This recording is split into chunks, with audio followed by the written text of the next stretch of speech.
Процесс оперативного вмешательства по лапароскопической хирургии транслировался в конференц-зал. Врачи медцентра наблюдали за происходящим в операционной. Эксперт по высокотехнологичной хирургии комментировал происходящее, демонстрируя технику исполнения.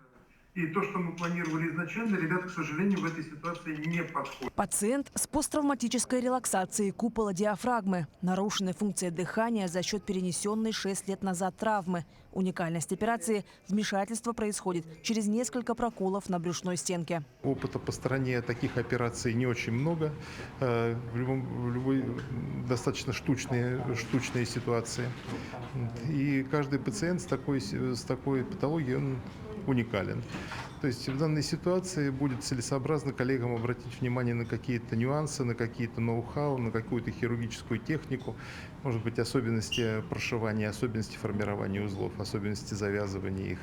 Во втором операционном зале пациент с крупной рецидивирующей кистой брюшной полости. Доктор наук по трансплантации органов и тканей вынимает образование также через небольшое отверстие. Сейчас основная задача нам разделить сращение определенное для того, чтобы подойти.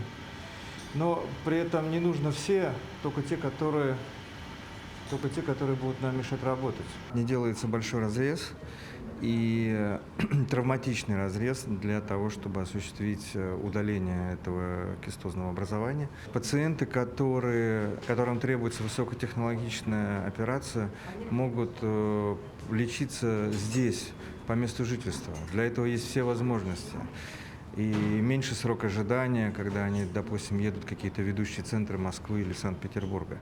Проведенные операции являются образцом современной малоинвазивной хирургии, которая позволяет значительно сократить сроки восстановления пациентов и минимизировать риски послеоперационных осложнений. Также далее состоялся семинар для хирургов, посвященный современным подходам к трансплантации печени.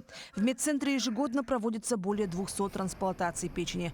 Подобные мероприятия, несомненно, будут способствовать дальнейшему развитию этого направления в регионе. Марферина Алексеева, Станислав Потапов, Якутск.